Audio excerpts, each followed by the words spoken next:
Call this meeting to order. Roll call. Mark McCleary. Here. Larry Watson. Here. South Board calls the meeting to order. Roll call. Joe Clement. Here. Jerry Terrell. Here. Stoney Odom. Here. Item number 3 is pledge of allegiance. I pledge allegiance to the flag of the United States of America and to the republic for which it stands, one nation, under God, indivisible, with liberty and justice for all.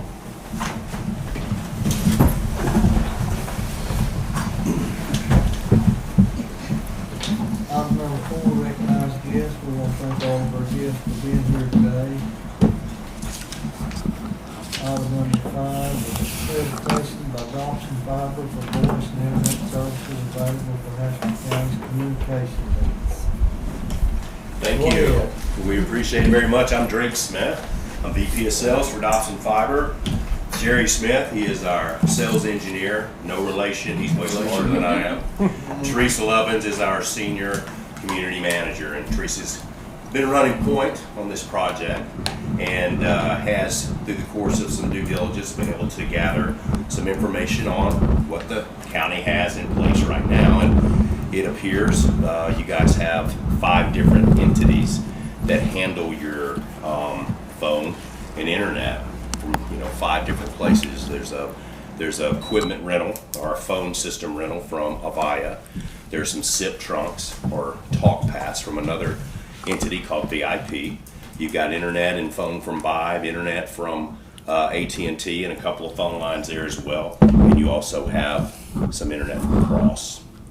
6th provider would be Dobson. We just installed your election board. I don't know what that address is, but It's the temporary location. right. So The 900 block of Main. through some visits with some personnel, pain points seem to have been surfaced from us.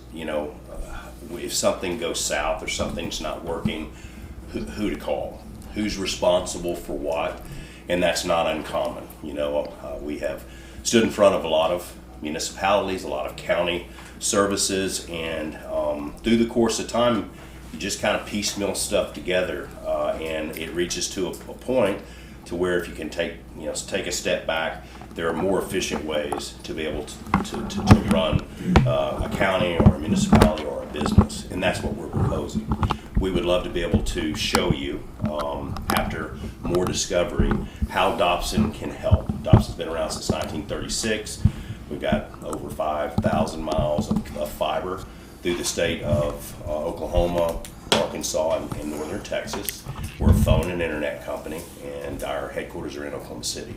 So our roots are here, and we feel like we can do a really, really good job for you, and would love the opportunity to make a presentation to you in the future. But it appears now that we can give you better internet, fiber internet, faster, a more robust phone system with features and functionality that can be down to a granular level where each one of your departments can have inbound traffic do something different, can do the same. It can do some, the phone system can act differently during business hours, and if you wake up on a Tuesday and it's snowing, you can change the voicemail on it. It's got a lot of flexibility on it, and one department doesn't have to do what the other departments do, and you can do your own, which is tailored to you. So we feel like we can give you better, faster internet, a single source for support, which is most important. When you need something, it's one phone call to the same number, no matter if it's the internet or the voice segment. So we appreciate your time this morning. We look forward to being able to present you something we feel is going to give you much, much better service on the phone and internet side with greater efficiencies, much easier support mechanism. The old term one throat to choke, that's kind of what I'm presenting today. But we appreciate the opportunity. We look forward to maybe standing in front of you again very soon. What are your contract length, your terms? Normally our terms are 36 months. And that would also consolidate everything too. Whereas right now you've got different contracts terms. From what we understand, you're out of contract on all fronts. So that would unify and make everything coterminous as well. Yeah, we can't enter into anything over a year, right? 3. We'd have to Yeah. kind of, Multiple. And that's not uncommon. Yeah. You do 12-month terms with renewals at the end okay. for, 3 renewals. Do the y'all same. currently service any other counties around our area? We do. We've got Sebastian County, Crawford County, Muskogee County has just signed up for our service as well. The city of Muskogee, the city of Fort Smith, City of Jerry Stigler. Yeah, City of Stigler's new. Yeah, Atoka right? County, Atoka County. just signed So up. we've done a number of cities and counties in numerous businesses as well. Yeah, I can think of just across state Jackson County. There's just a number of them. That kind of the same situation. Over the years, you build up all these different systems, you have different bills, and you make decisions to take care of what you need to at the time. So we've been able to come into so many of the counties and take a look at the overall system and really provide better service. A lot of cases kept the same price, saved money, but just give you a really better experience. Well, is it your feeling that you can save us money on what we've got now? Say that again. Can your company save us money compared to what we're paying now? From what we've seen, when it's it's been preliminary kind of rough drafts that we've done, we're coming in about what you're paying right now. Maybe a little bit less. I know that you got some older plans out there, like AT&T. You've got 2 telephone lines. You're paying $170 before their taxes and fees, which do the math on that. It's very expensive telephone lines. Ours are much less expensive. I mean, BLRs are $32 a piece. So the internet connections that you have are not very fast. So our lowest internet offering that we have, for instance, just to give you an idea, where you have a 100 meg connection that's asymmetrical from 5, we would offer a 250 meg connection that is symmetrical, 250 down, 250 up. It's just a better, faster. We're giving you much better service, better system for about the same price. There's also a few additions that the county needs to make as far as phones in offices, and those are not being billed right now. So I don't know how that worked with Avaya. If you needed another phone, what did you do? And how much did that cost? Did you buy that outright? Did you have to lease that piece? So in our pricing, we have the new equipment already added in. That's what we More phones than what you have now. than what you have right now, yeah. For at or less than what you're paying. So is your monthly, your yearly rate include the equipment? It does, yes. So it's not a lump sum at first? That's exactly You right. pay that and then That's you right. pay your fee? That's right. You also, with that, have, for the lifetime of the service with Dobson, that's maintained, it's serviced, it's supported, it's warranted. So a phone cord goes out or the buttons aren't working on the phone, you don't buy a new phone. You call Dobson, you turn in a trouble ticket, we get a truck roll out and they come and find out what's wrong with that equipment. If it's something they can't fix, it's replaced. Just swap the phone. Yeah. So it guarantees you keep top of the line stuff throughout the tenure. And our goal is not to have a relationship with you for 36 months. Our goal is to have a relationship with you for 36 years. So we want to make sure that when we put something in place, that we are going to back everything that we put in place, that we're going to give you a very good experience and give you a reason not to look for another provider. And that's really our strong suit. We put in state-of-the-art equipment on a state-of-the-art fiber platform. And when you need something, because it's not if or it's just when you're going to need something from us, to be able to call us, and you get a live person every time, and we take care of what it is you need. So I think from a time standpoint, those that are in charge of trying to get stuff up and running, if something's down, it's going to save them a ton of time and headache. And Drake and I are in Fort Smith, and Jerry is in Oklahoma City. And Drake mentioned our corporate offices. We're a company based out of Oklahoma City. So our support, if you need something, is in Fort Smith and in Oklahoma City. So it's not like you have to wait 3 hours for someone in Oklahoma City to drive over here. You've got some technicians, and you've got support on the phone right in Fort Smith. We've got brick and mortar in Muskogee and Panama, Oklahoma too, as well as Fort Smith and Barley and Lavaca and Oklahoma City and western Oklahoma as well. If the internet goes down, do the phones go down? If the internet goes down, the phones go down. That's right. It's But- voice over IP. And the good thing is, you can always build a fail-safe into that. So with these phones, every phone comes with a mobile application, meaning and you don't have to take it, it's included. However, if the phones go down, that mobile app is still going to work.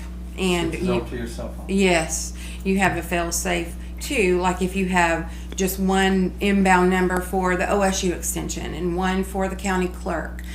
If the internet goes down, you can have a designated phone number that main number forwards to someone's cell phone that would be in charge. So if it's the clerk And it it's wanted to go to automatic. And the way that you don't your- have to work on that. Well, your Avaya system's working now. It's over the internet. So VIP is handing you SIP trunks that are coming in over the internet as it is right now. So that's kind of the way the whole world works. You know, the old days of POTS lines or plain old telephone service with copper pairs, those have been phased out. Everything sits on an IP platform, and it's SIP all the way until it hits the network. And depending on what phone system it is, it can convert it to the language that the phone system needs. But that's what language you're speaking now through the VIP SIP trunks and the Avaya system. Probably just has an IP card in it. I'm not trying to help them out in or anything, but I have the app on my phone. So how many of y'all use your cell phones for work? You can log into that app and you can make the calls through that app, and it'll come off your phone, and it'll come in through Haskell County Sheriff's Office, it'll come in through the Stigler's PD, it'll have that number on there instead of your personal number. It's a very good point. I mean, back when decades ago, when I got a cell phone, I was excited. I want everybody to have my cell phone number, and it's still on my cards and everything else. But I also have a direct inward dial number. So when I call, I can call through the app, and it shows my number that's on my desk phone. And the advantage of that is the calls that people log into their cell phone instead of calling you via your cell phone, they'll call through the app, and you can trace it. There's a comm portal. All this has web interface on it, so the administrator can look and see how many calls came in, how many calls came out.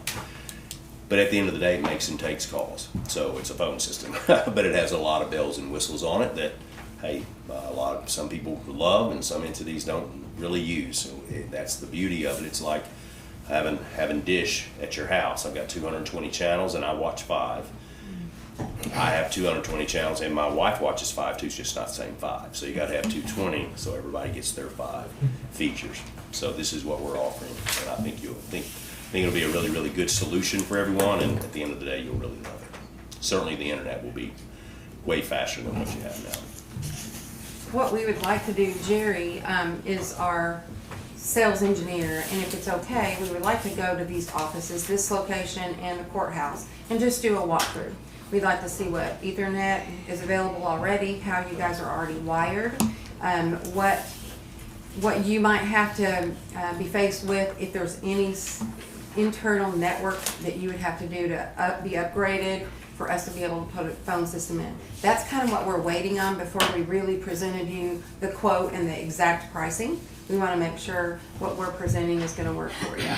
And then if not, what you would need to do to get ready. So if that's okay for Jerry and I to do, I can look at a little bit, but not systems as large as this one. and I talked to Brandy, and you guys don't have a like a system administrator IT person, right?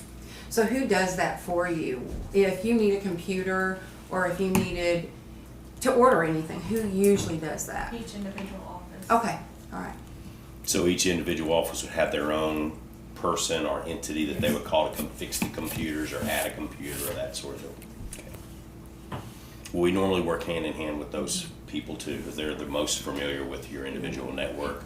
So we would make sure that we communicate with them prior to any installs and like that. But like Teresa said, each one of these phones are like little computers. They require a computer cord. So if you've got a computer sitting at your desk and it's hardwired into the network, that's going to work, because we'll unplug from the computer, plug into the phone, patch cable back into the computer. So anywhere where there's a computer right now, no problem. Where we kind of run into where we'll need an extra drop is if you got a phone sitting in a break room by itself, no computer, and it's just using the regular phone cord as opposed to Ethernet. That's the discovery that we want to want to kind of identify. Yeah, just looking, usually you got like an equipment room, telco room or something in the building, and in the courthouse. Usually the courthouse has a main area. Network like closet that, or yeah. something And along that's those really lines. the main thing I need to look at, just see what your equipment is you have. All right. Well, thank you very We much. appreciate you. Yeah, appreciate you. Thank you. We should have that pricing for you, like, Oh, yes, within 10 days. Yeah, we- very or quickly. Something like that. And then we'll try to get on the agenda again. It's okay with you. We'll present it. Thank you very much. Have a Thank great you for your day. time this morning. Appreciate it. It's 10:15, and if there's no objections, I'm gonna jump ahead to item number 11, because it's a bid on 10:15.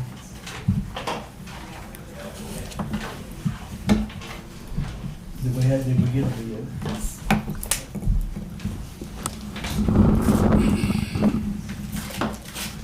Can I ask a question about those bids real quick? Is this the time to do it or after the fact? I was just curious how it works. So do you get the money approved? Because I know a few meetings ago, money was approved for what we're bidding on today. And then the bids come in, or how does the county work, yeah? Well, there's probably I think this is bid with financing, so there's probably a financing offer in here also, a Okay. contract. And do we do more than one? I mean, I've never done this before.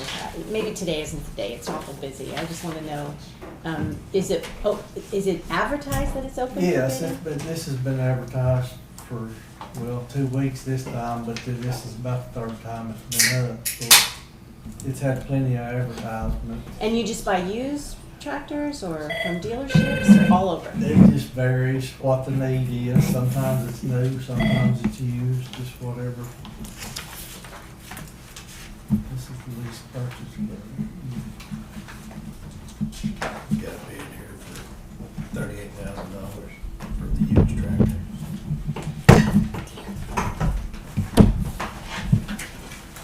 This, So we got an individual giving a bid, and then we've got everything else. On the finance. yeah, this is a part of the lease purchase contract. 5.89 rates, 48 months, $897.84 a month.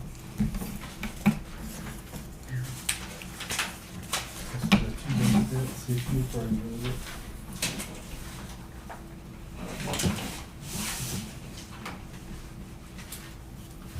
I didn't approve, I make a motion to accept this bid. I'll second it. It'd be a then financing agreement. Yes. Art McClary, Yes. Larry Watson, Yes. Sandra Zachary. Yes.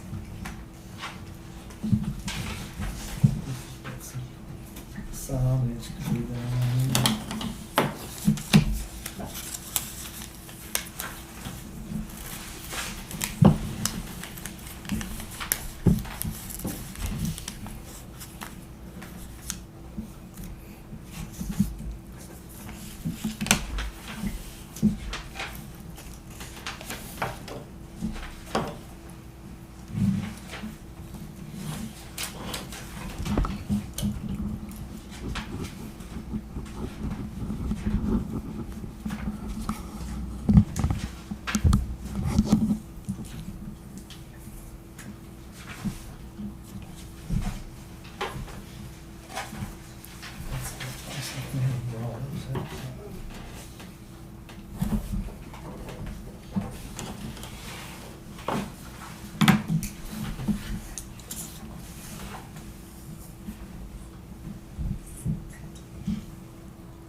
Okay, we'll go ahead and go back to item number 6, new business.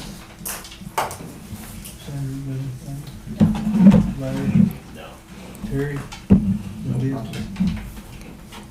Tina? No. Chris, did you have anything? Yes. Several weeks ago, I got a call from Commissioner Cloud that we had a low water bridge that washed out. He asked if we could check into getting some help from FEMA or OEM from that. So I contacted OEM, and they brought a damage assessment team consisting of 3 people from FEMA and then 2 from OEM. They came up and we looked at damage there and in a couple of other places. We came over to District 1 and looked at some damage. And the long story short, they approved us for FEMA assistance. We got the RPA in. We're going to have a discovery meeting Wednesday at 1 o'clock. I will send you the link to that, and Larry, if you want to be in on that, I'll send you a link to it too. Are they gonna be here in Haskell County, or is it just gonna be? It'll be Daniel Nixon, our Southeast coordinator from OEM, and he'll be at my office at 1. Okay. Anything else? Nope, that's all I got. Commissioner, I have some new business. Go ahead. So, several meetings back, we talked about the Cornerstone project for the new building. The Cornerstone is ready. Grand Lodge has approved it and has set 3 dates. And we'd like to bring those dates to you guys today and see which fits your schedule. It'll be on Wednesday. The dates will be July 10th, 17th, or 31st. If you guys at the next meeting could set a date that y'all would like to do that, we just need to know so we can get everybody down here. The other side to that is we need to know, and you guys can think about it, put on next week's agenda on what you want the brick to say. A lot of our Cornerstone bricks just say Stigler Lodge 121, and it will have like Haskell County Courthouse Annex Building. We can also put the commissioners' names on it. We can put the years, so we can put Haskell County Annex Building 2024, along with Stigler Lodge 121. We just need to know what you guys want it to say so we can get that to them and get it produced. I know you can't make a decision today, but if you guys could on next Monday put on the agenda, and me or Curtis will be here to go through that and see what y'all want it to be. Okay. What if we're not ready for brick by then? It doesn't matter. What we'll do is just have the presentation, and the presentation will be there, and then we will come back separately. No ceremony, but come back to have it put in at that time. This is just kind of the ceremonial portion of the Cornerstone project. Okay, so it doesn't need to be ready to lay brick. Doesn't have to be ready. Just kind of a ceremonial project for it. Okay. Did you get that down, Brandon? Thank you, Tim. Thank y'all. Chief, did you have anything today? Yeah, I was here last week. I just want to kind of touch up on the EOC of what you guys' description of what the job title contains, what's expected. I think there's some miscommunications between what's happening and what on our side, what I would think. So I just want to make sure that we're in talks to make sure we're on the same page.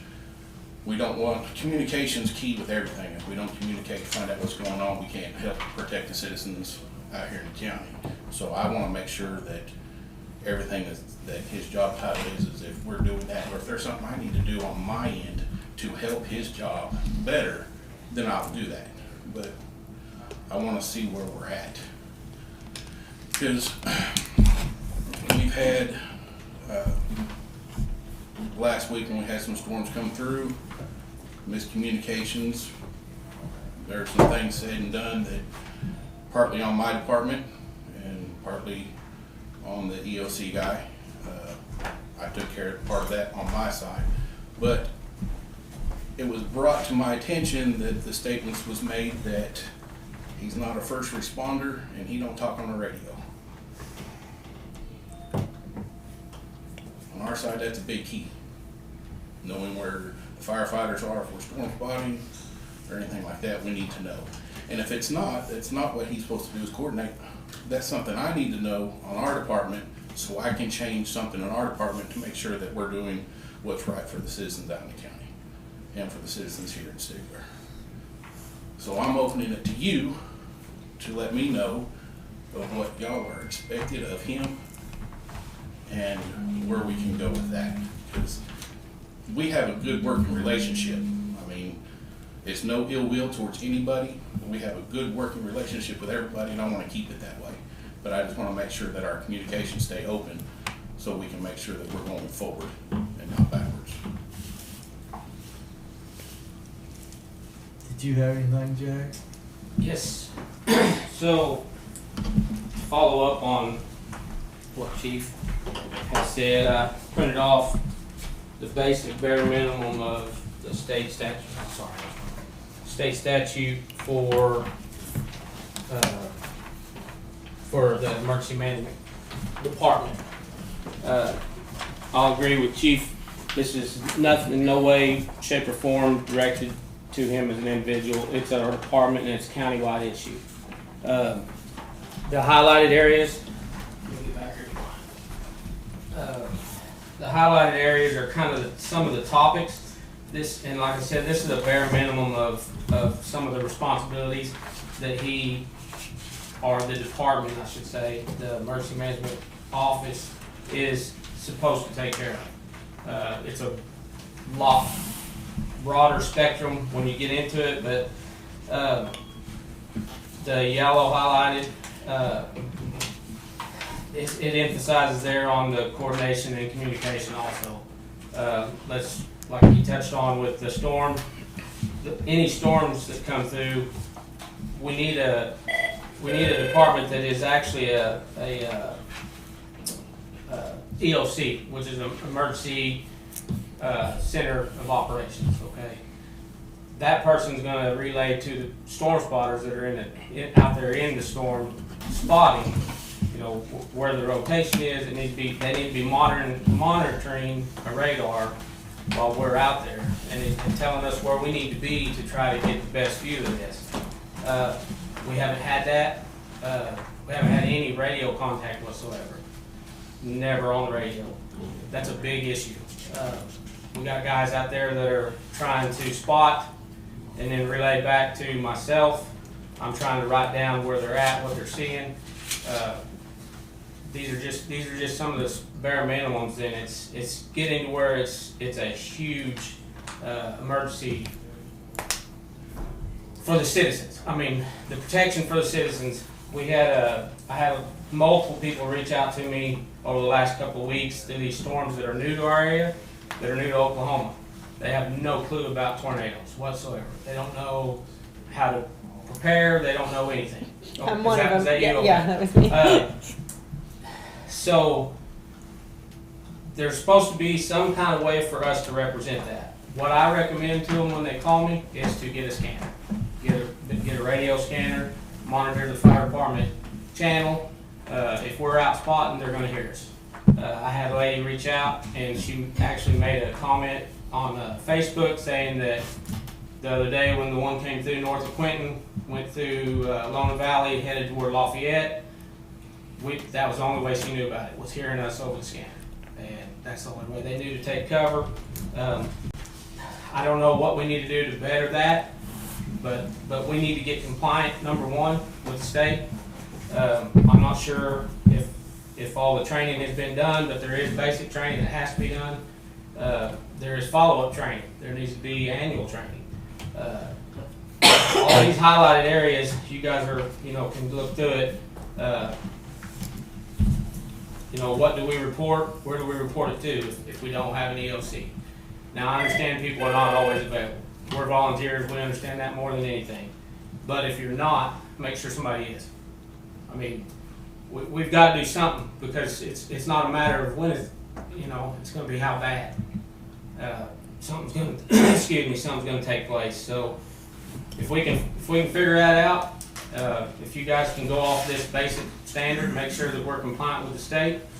The association, firefighter association, will be tickled to death, and we're willing to help in any way. If there's training needs to be done, if somebody wants to get with me, I'm not an emergency management director. I've never been to the school, but I've been doing this a long time, and I know a lot of them that have.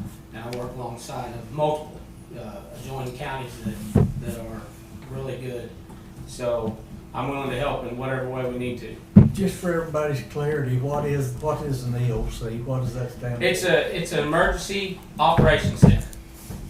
So that can be based anywhere. The other day on that storm, I was on a rollover accident 2 miles north of Forum, and I was doing it out of my unit, off my laptop, while I was working red.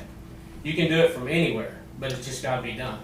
Are you what is this, the emergency officer, whatever? Are you? No, I'm not. And what's that name again? Emergency management director. Director, Yes. okay. So, do you live here in Stickler? No, I live in Hoyt. I'm in Haskell. But you were navigating our emergency? Yes, I was, ma'am. So it can be done from anywhere. You can do it from your recliner. You can do it from the PD's willing to help in any way they can. But she can't do it.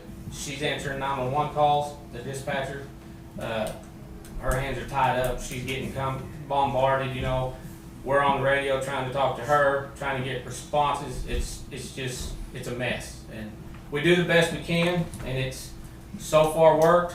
But it's just a matter of time when it's not going to work. So I know we're central located right here, and for whoever's running it, we will have an office. We'll have a middle office. I'll open up my office if need be. If they need somewhere to come set up or do whatever, internet, whatever we have is available. I mean, we'll open our doors for that. We just got to make sure that we're on the same side of the communication side of who is going to be running the guys that are out in the field, who's talking to them, who's telling them where to go. Without that communication of what's expected from everybody, then how are we going to get it done? We can't have 20 people trying to do it. We got to have one guy out there, one voice that's controlling everything. That way everybody's on the same page and not looking to different people to try to navigate where they need to go or what needs to be done. And I'm just hoping that because we all work together really well. And I want to keep that line going.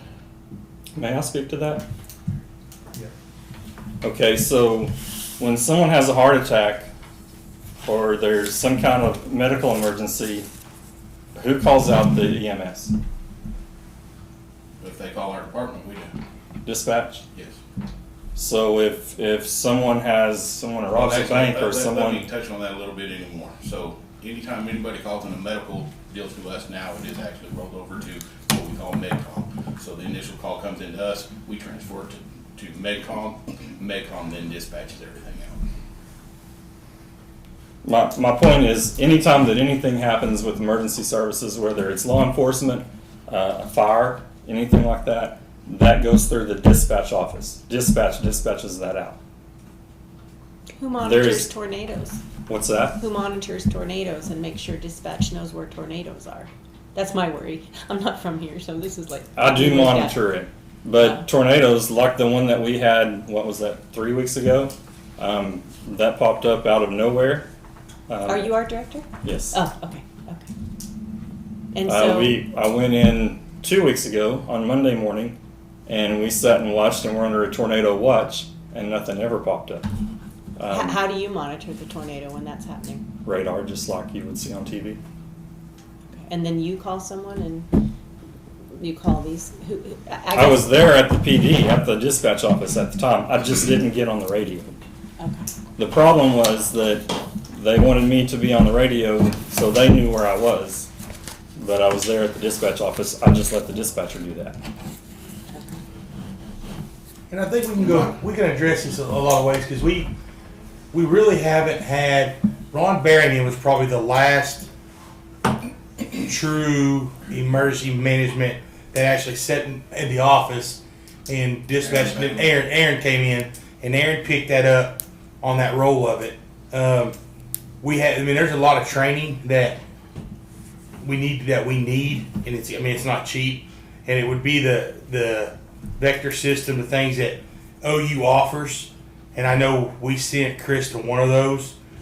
One is what you've been to. I think Five years ago, yeah. there's a couple more that needs to be gone to, So we are lacking in the training side of that. And that was, I mean, that's a huge deal. They do it every year. We usually, Jack, does the fireman set it up once a year to come here and help do the storm spotters? The storm spotters, we used to do it once a year, and they do it at the VOTEC. Don't know that we did it last year, but we normally do it. And I reached out to Lowell Havens at the request of the rural fire departments and things like that. Lowell Havens is the emergency coordinator for Muskogee County because of our storm siren system that we have and the things that are wrong with it. You have a siren system? Well, we have some at some places. Some of them work. You go to Hoyt, they have to manually up and down it. Stigler's is probably the only one, and up until I don't know, is it digital now? Can you page it in now? We page Used it, to, but we also have a fail safe. If it doesn't page, then we can actually go manually. yeah. turn it Used to, you push the button on So the wall. I should be able to hear it? I have never heard You- it. I think you can. Where you live at? Where we Tomahawk. live, I've never heard it. Now, where do you live, ma'am? Kind of across the street from Southwest her. Can y'all hear it down there? I can hear it at my house, and you just live right across the pasture from me. So talking to Lowell Havens, Okay. he said there is some money out there through USDA. He thought FEMA might have had some. I think Chris checked on that. But there's multiple. He said there's different things. He said, but a system that we would need to cover our county was not. It's was impossible not, to cover was the not entire cheap. county. That's why he said they'd have to You be. can't. We'd have to do a study like we did with the radio system. They would have to come in and see our high points and low points. If you get on FEMA's website, they're moving away from audible alarm systems that are out in the community. And the reason for that is because everyone carries a cell phone. They have a program that you can sign up for. Everyone in this county can sign up for free through FEMA to get alerts.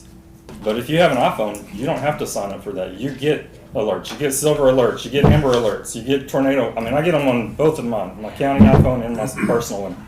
And it's not because I signed up for it. It's just because I own an iPhone. FEMA's moving away from audible alerts in the community because they reach maybe 20 to 30% of the people in the population. I grew up at Brooklyn, less than 2 miles from where their siren is. I lived there for 18 years growing up.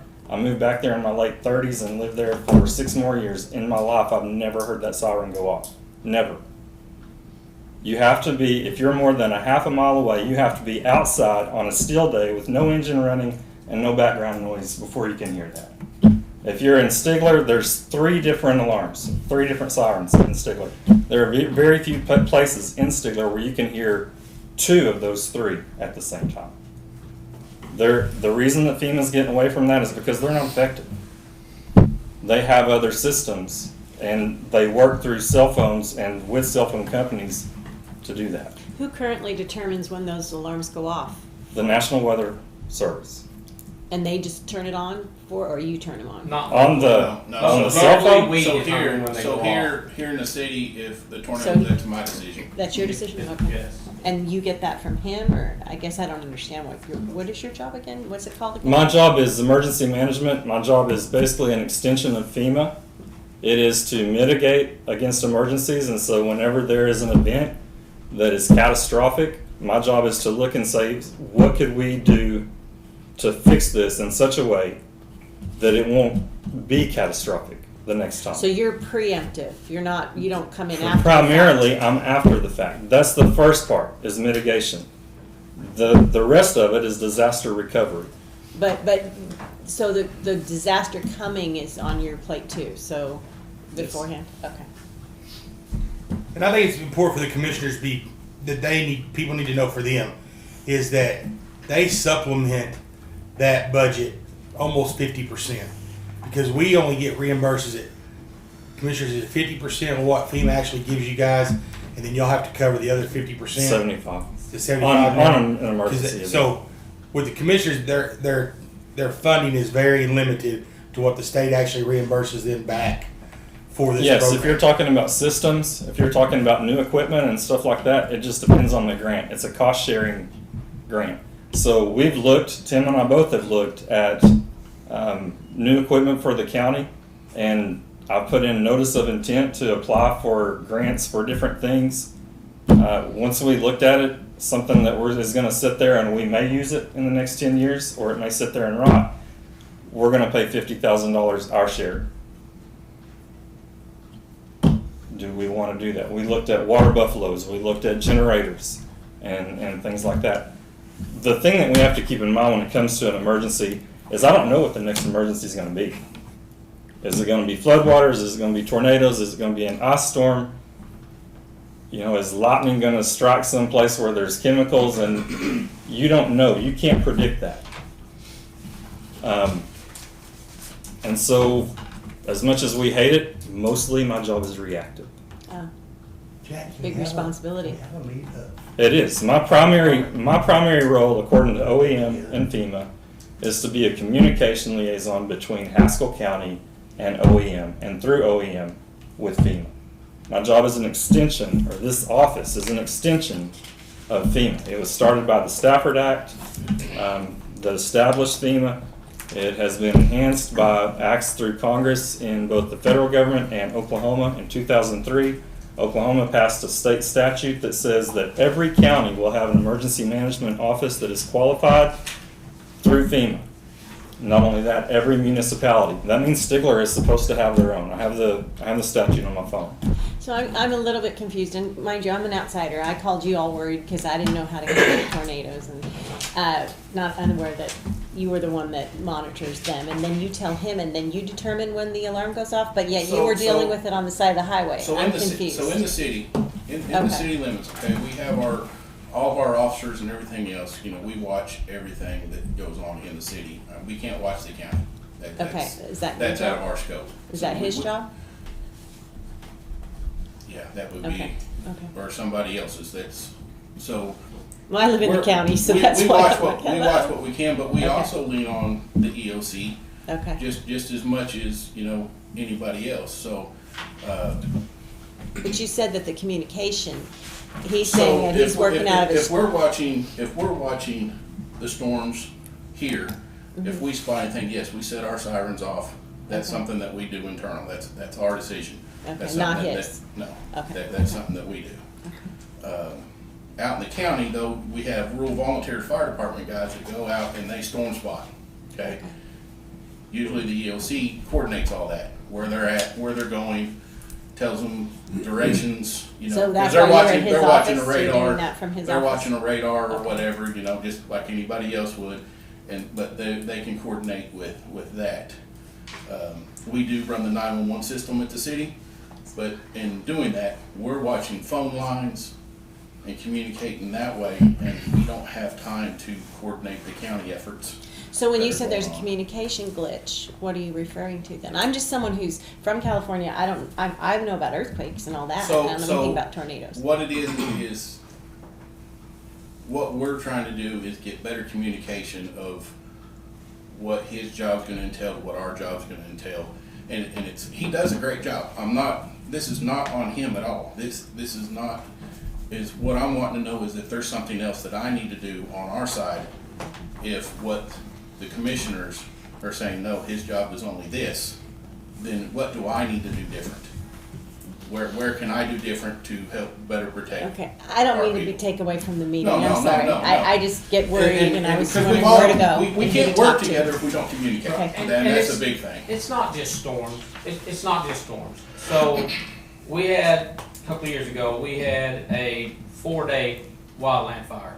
Okay, it started Pittsburgh County, come all the way across, burnt pretty much all of Beaver Mountain, all the way across the Wagner Ranch. We fought that fire for almost 4 full days. I asked for some drinking water. Well, I don't have any drinking water. Well, can you get us some drinking water? I don't have nowhere to get no drinking water. Well, if you look at this statute, he has the power and authority to use whatever he has to use without your approval to make sure that we have what we need when we're fighting a disaster of any type. Okay? So, I mean, and it's not like Chief said, we're not going against him as a person. We just need to all get on the same page and figure out who does what his job is. Because right now, If we have a 4-day fire again, I'm gonna be asking him, hey, can you get us this? Can you get us some food? Can you get us, and that's part of his job. It's right here, black and white. So, I mean, and if he doesn't know that, then, you know, it's not his fault, because the extended training, it needs to be paid for by you guys. And I hate to throw it that way, but it's right here, black and white, state statute, that he has to be up, we have to be compliant. To have an emergency management department, we have to be compliant with the state. So, And I think Sheriff Garland will tell you, a lot of times when those happen, we didn't ask the commissioners, we just went ahead and took care of it. exactly. And I mean, I can tell you that many times we bought lots of cases of water, lots of food, and the food come out of our own pocket because we couldn't get a PO. And I bought it out of my pocket as well. Unless it was pizza, and they would let us give a PO later on. But we've spent lots of money on preparing that, and even bought the trailer for a cooling station Right. that we've utilized out there. That we brought. We've got a dispatch area set up in the front of it for those situations. But a lot of times, if it wasn't for, I mean, I can tell you, Stoney's crew has donated tons of stuff for stuff like that. But a lot of that's been coming. We just go do it, get a PO, and go do it for them. And I mean, then we had Budweiser donate cans of water. They do water in a can that doesn't go bad. So we've done a lot of that, but that's things that it's hard for commissioners to do it because they don't have the revenue to do it. So we would just pull it out of a cash account and go get it done. So I know it's been about 4 or 5 years ago that the local Cub Scout group, they got 4 full truckload beds full of water. They worked a donation and they delivered to the rural fire departments around here, and they had cases of water stacked up. I think each one of them got, I think, like 40 or 50 cases of water. and Jack, we've had that twice. We had the Hensley fire and the Brooklyn fire. It's happened over the years. It's happened a lot, and it's not just during Christmas. Right? It's going beyond. That's why we're saying we need to figure out how to fix it. We just need to communicate, so Yes. we're all on the same page. So I if it's things that we need to get done, then like I said, it's not. I work good with him. There's no ill will. It's more or less trying to help him. If it's something that we need to get, if there's trainings that we need to get I'm looking for trainings for my guys too. It's not just, but if we can get on the same communication side of what we're going to do and who needs to run what, then that would help all the way around. All right, I agree. I'd like to take some time and study this and then move on from there. And the commissioners make the decision as to who's gonna do what. Thank you. Appreciate you guys.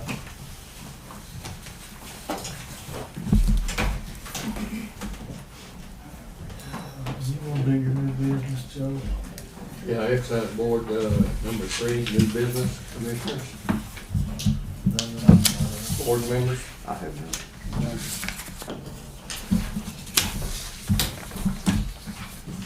Number 4, approved excise board, commissioners proceedings from the previous meeting. That's a motion to approve. Second. Joe Freeman, Yes. Jerry Sale, Yes. Sonny Ovens. Yes. Item number 7, approve commissioners proceedings for previous meeting.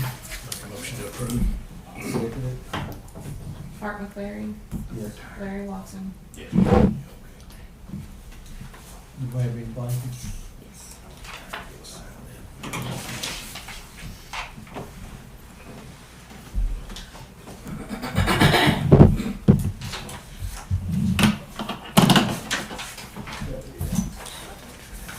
Item number 8, approve blanket POs. Looks like we have a few.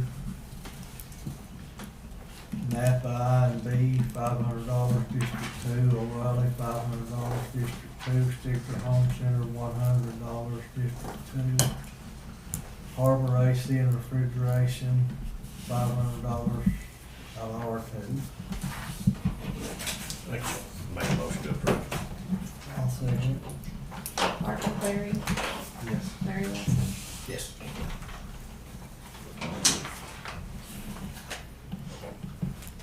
Item number 9, discuss consider going out for 6 months bids for gravel, asphalt, road oil, tin horns, and grader blades. Make a motion to approve. Second. Art McCleary, Yes. Larry Watson. Yes.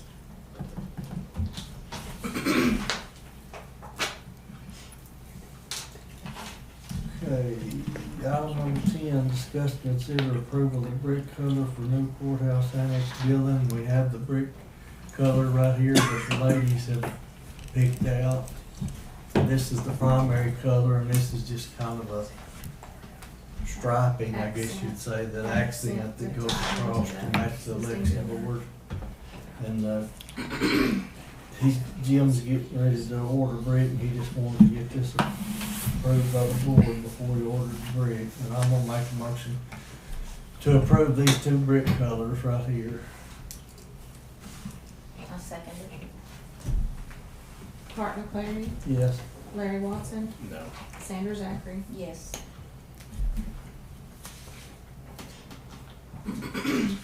Item number 12, discuss and consider rescinding bid for Robert Zachary Masonry to be rebid.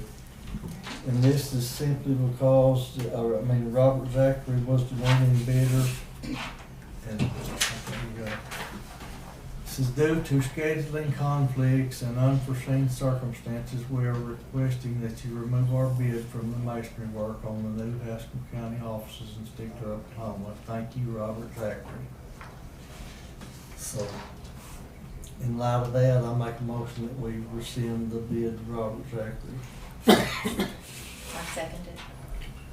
Art McCleary, Yes. Larry Watson, No. Sandra Zachary. Yes. Item number 13, discuss, consider approving plan for election board west side renovation. Do you have that? Hold up for a Do minute. you have to, you probably have to make in your motion say that you want for it to go out for rebid. You want- Won't have to be rebid. It'll have to be rebid, so in your motion, you probably need to say for it to be rebid so they can get the, Well, we had it on here to be rebid, so yeah, I'll Okay. put that in the motion. okay, Rescind it to say that. okay.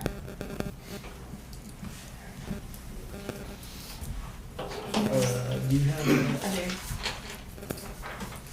And this, That tells us up there. okay, this is west. Yeah. The kitchen.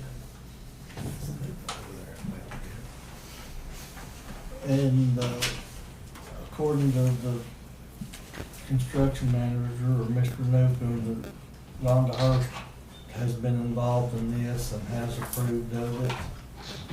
And he just wanted to, get the board's approval before he got cost estimates, and then when he gets the cost estimates, he'll come back and we'll decide whether to move forward with it or not. So this has come from the architect. Yes. So, I'm gonna make a motion that we approve the,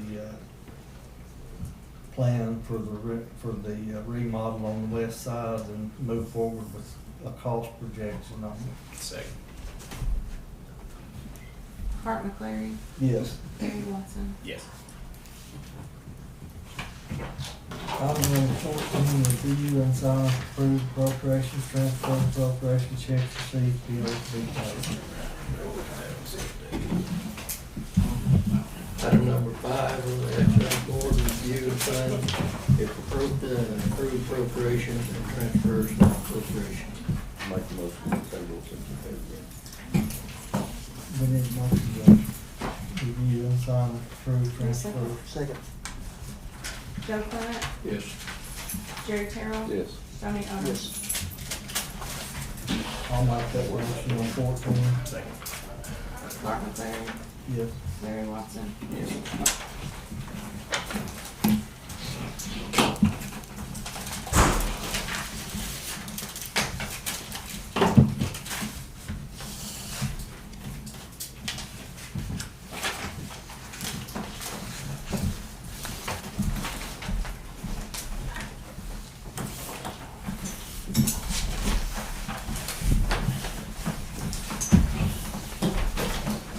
Terry, is it, that up here in the center?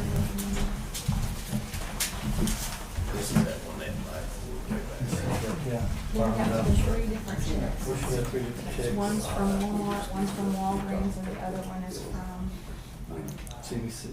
CVS. Class action. Yeah, I called the auditor, and she said we had to open a special account to put it in. We've got with the treasurer. This was what was, y'all were chasing earlier. Right. Second installment. Right. We've already had one round of it. And we went up to 4. We just ended up making a motion to deny it. But we had to open up a opioid settlement account. Yeah. I think he was just throwing it out there to see. Yeah.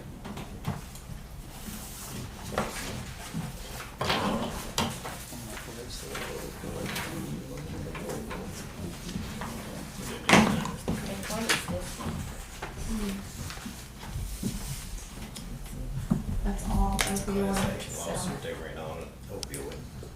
This is the So second what, round. what's this going into? Its own special account is what he just said. Yeah, there's a. Oh, we this have- is what you were talking about. Yes. And they'll have another round of payments, right? Maybe 2 more. Will they do this amount? AOTV. There is a transfer of funds here that you guys need to sign. I didn't, I forgot to sign. 2 tornadoes touched down. So, Well, I don't want to touch down a curtain and then. We'll make a motion to sign the transfer. Touchdown, but it was moving. Second. Joe Clement, Jerry Terrell. Did I push the wrong button? Sorry. Sorry. Do you give it back? Oh, I don't give it back. Nothing, can't do that. I don't want to. He's the one I had. Leave him out, I'll have to sign it. I'll have to jump into that. Oh, you're gonna sign these? We won't need to, yeah. I thought you were already That's why I was passing hoping them we on. can go over there, that's why I came But here. these have been done. No, I don't have a safety shelter, do you? I don't either. Both my neighbors on either side do though, so. No. I already talked to him when I moved in, it's gonna cost us like $25,000 because we have so much room. It took me a minute to just get my septic halfway down, it still sticks up sometimes. So I can have a quarry in that corner.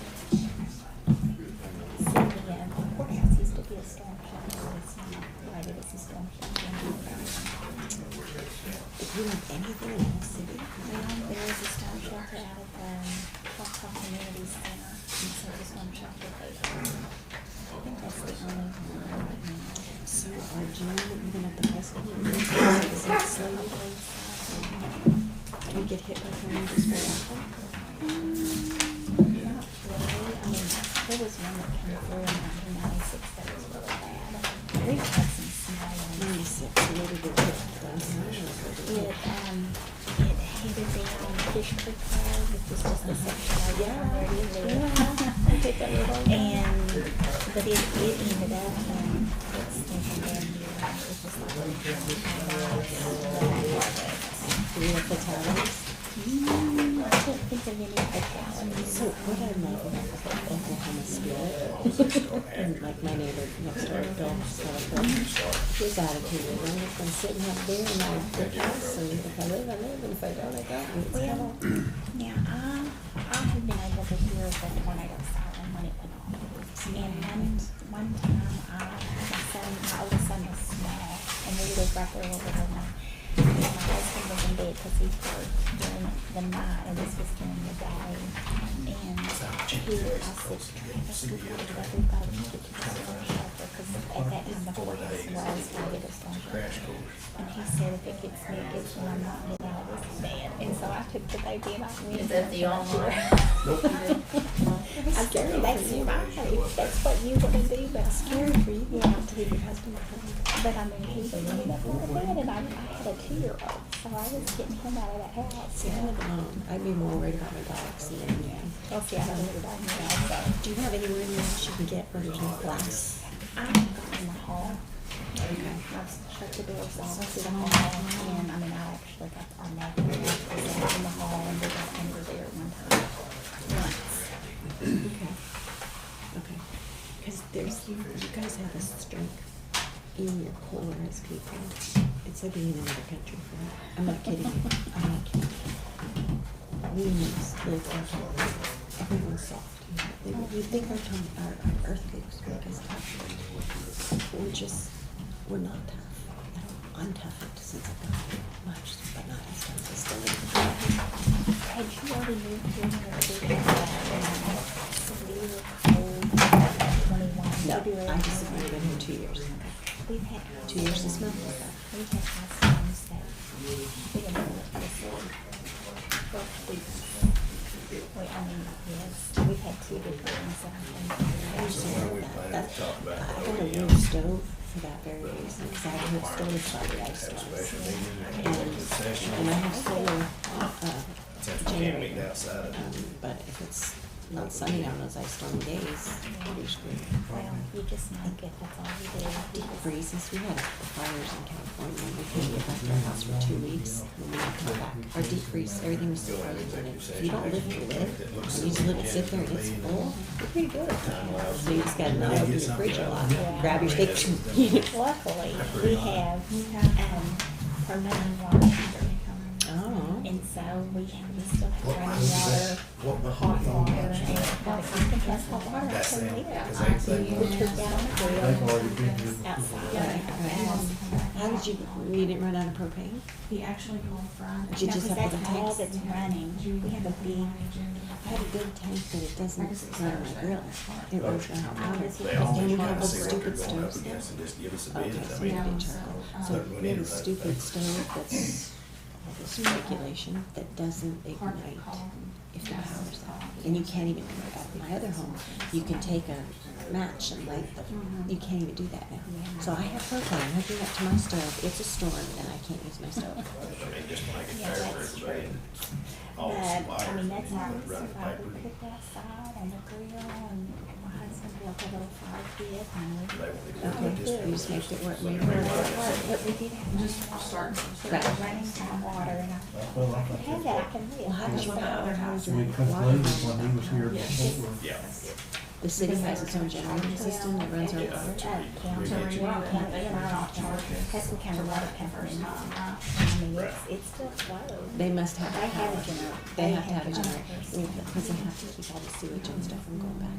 Because I have a hand pump water, if you ever can get that. It was 7 or so. Yeah. Well, as long as that. But then in February, people has to do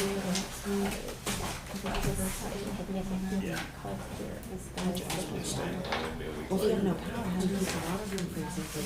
you have to just go out there and check. Well, there may be somebody else who's interested in that, doesn't it? I'm excited, good times. We hot water for our horses. Did you have to melt it down? We couldn't melt it down and everything. So how do you chop it? You just chop. And then the chips melt? They eat the chips?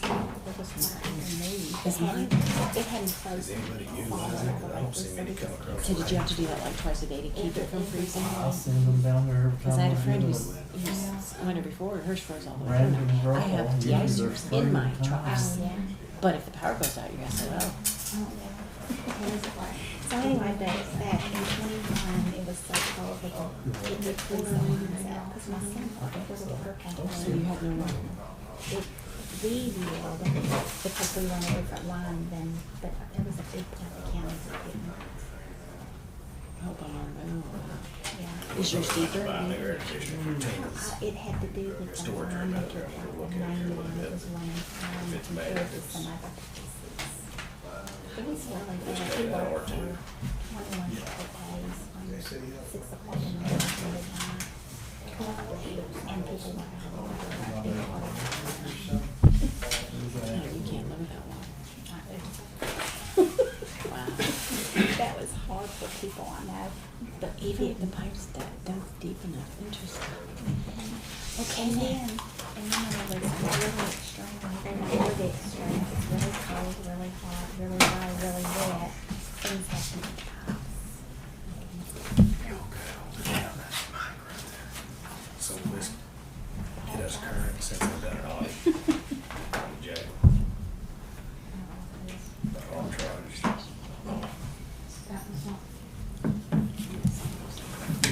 About that hot, so that's what we need to get in compliance.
Or is it the other, the brother that works for the sheriff's department? It's not that one, right? I think it's wrong, I think it works for us. Right, and that's So what was this? some shells, box, ball pen. I just, Yeah, brothers. right.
Moving on to item 15 to adjourn. Make a motion to adjourn. Art McLean. Yes. Larry Wilson. Yes. Number 6, make a motion to adjourn. Joe Clement. Yes. Jerry Terrell. Yes. Tony Evans. Yes.